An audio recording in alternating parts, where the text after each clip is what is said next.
बहू से पार करी दया अवतारिया, बहू से पार करी दया अवतारिया, बहू से पार करी दया अवतारिया।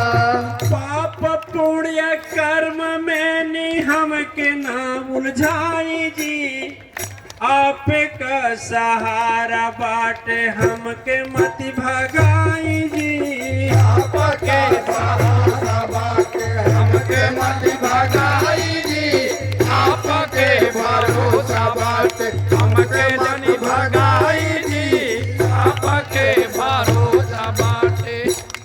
इस शरीर से कितना अपराध हुआ होगा, हाँ है ना, इसी जन्म में, सही है ना जी। यदि सबको हम भोगना चाहते भोग पाएंगे।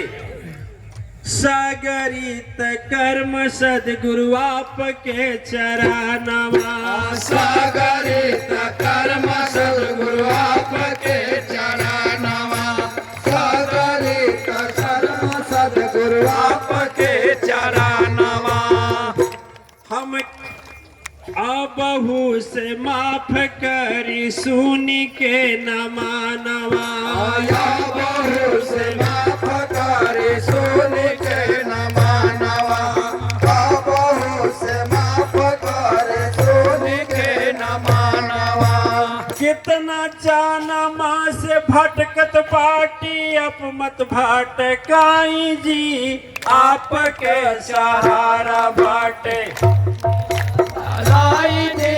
आपके सहारा बाटे हमके ना भगाई जी, आपके सहारा बाटे। देखिए चालाकी नहीं करना चाहिए।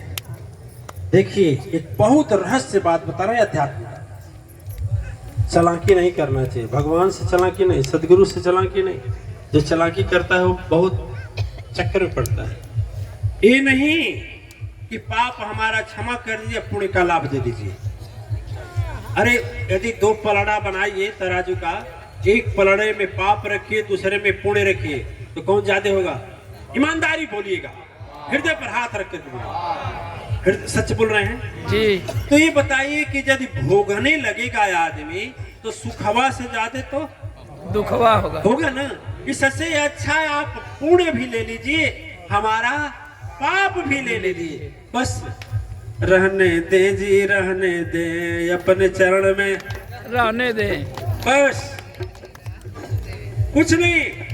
भैया सुनिए, यदि पाप और पुण्य के चक्कर में पड़ेंगे, ना ही हमके स्वर्ग चाहिए, ना ही नरक ठिकान हो। फिर 28 को आती हो गया, कुछ नहीं हुआ। इतना दिन सत्संग सुने, मुझे कुछ नहीं मिला। अरे सत्संग सुने थे तो कुसंग भी तो सुने थे। 2 घंटा सत्संग सुने हैं, 2 घंटा सत्संग सुने हैं महीने में। अब बताइए 30 दिन होता है और 2 दिन सत्संग सुने 2-2 घंटे। अब कुसंग में कितना रहे? 24 घंटा तो कुसंगे में रहे ना, रहे कि नहीं रहे? इसलिए जब हम लास्ट में बोलते हैं हम लोग हर हर महादेव, हर हर माने हरण कर लीजिए, देव नहीं महादेव, सबसे उच्च शक्ति। हरण कर लीजिए हमारे पाप का और पुण्य का। जब पाप और पुण्य से परे होंगे तब मुक्ति मिलेगी, याद रखिएगा। जब स्वर्ग नरक के चक्कर में रहेंगे तो स्वर्ग भोग लेंगे, फिर आ जाएंगे धरती।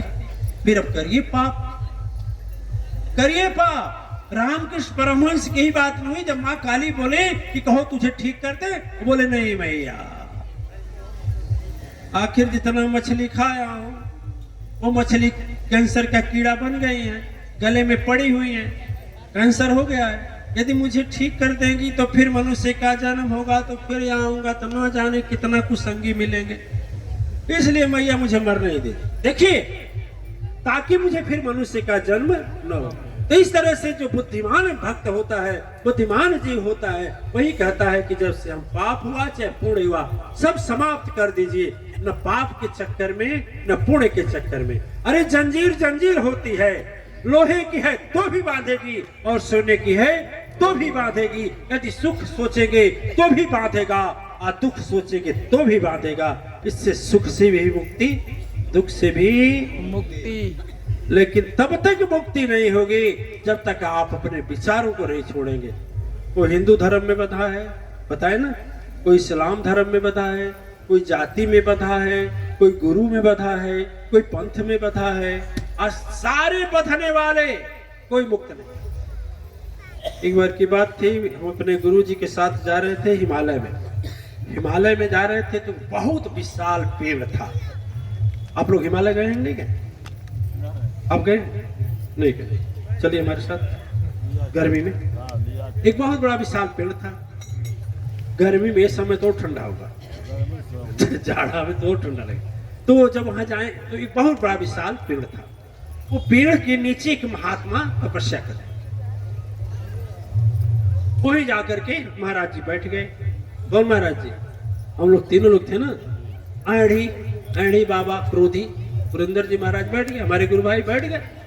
इतने में वो बाबा आए, दाढ़ी बढ़ाए थे इतना बड़ा, स्नान करके आ रहे थे। कहे हटो, ये मेरा पेड़ है। ये बोले तो कैसे तुम्हारा पेड़ है? बैठने से तुम्हारा पेड़ है? मैं 20 साल से बैठकर तपस्या कर रहा हूँ। ये बोले चाहे 20 साल से बैठे, चाहे 20 सेकंड से बैठे, आपका थोड़ी है। पेड़ सबका होता है, क्या आदमी का होता है? और बौखलाया वो बाबा जी, और बौखलाए। इन्हें तो कुछ ज्ञान देना था। फिर वो बोले कि हटो हटो हटो हटो, खाली करो, मेरा जगह खाली करो, अभी लोगों को बुलाऊं। सब लोग जानते हैं कहाँ से लोग आते हैं। सिद्धवान हूं मैं, तपस्वी हूं मैं, प्रणाम करने। महाराज जी बोले भी मैं लगा ये तो तपस्वी कैसे हो गया? मैं सिद्धवान हूं, मैं तपस्वी हूं, तो कैसे तपस्या है? कहाँ सिद्धिया है? पर दिखाओ तो हमको। तुम्हारा पेड़वा भी तुम्हारा है, मैं मेरा, जगहिया भी मेरा, सिद्धवान भी तू, तपस्वी भी तू। जब मैं ही तू ही हो तो फिर ईश्वर और शक्ति, तपस्या, प्रार्थना कहाँ है?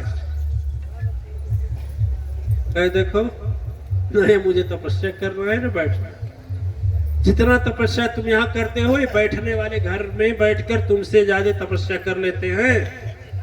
ठीक है, वो भी कहते हैं घरवा हमारा है, वो भी घर से बंधे हुए हैं। वो भी बोलते हैं कि गीता मेरा है, वो बोलता है बाइबल मेरा, वो बोलता है कुरान मेरा, वो बोलता है गुरु ग्रंथ संहिता मेरा है और तेरा मेरा।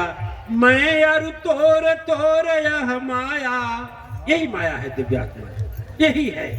अब सोचे कुछ नहीं, मैं और तुम दो ही हो, एक आप है एक मैं। यही सबसे बड़ी उच्च कोटि की तपस्या है। ठीक है, तो अब मान लीजिए घर, इसीलिए मैं कहता हूं घर मत छोड़ना, गृहस्थी आश्रम मत छोड़ना, तपस्वी त्यागी मत होना। घर में रह करके जो पालोगे वो हिमालय पर नहीं पाओगे। हिमालय पर जाने के बाद भी जिस पेड़ के नीचे बैठोगे कहोगे मेरा है। लो, घर में बैठ रहे हो तो भी मेरा घर बोल रहे हो, वहां पहुंच गए तो भी मेरा बोल रहे हो। तो मेरा छूटा ही नहीं तो त्याग आया कहां से? त्याग आया, ये लंगोटी मेरी है और मेरा है। घर में भी कहता है हमारा कपड़ा है, रख दे, होता है ना? एक डंडा मेरा है। घर में पुतू भी बोलते हैं टीवी मेरी है, हमारा गाड़ी है, रख देना। यहाँ भी वही माया, वहां भी वही माया है। फिर जगह बदलने से कुछ फायदा है? हिमालय में जाने से कुछ फायदा है? कुछ नहीं फायदा है।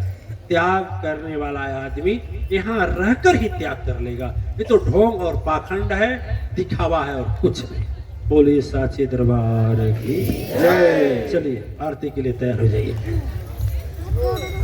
अरे बाप रे बाप, पौने न होने वाला नहीं हो।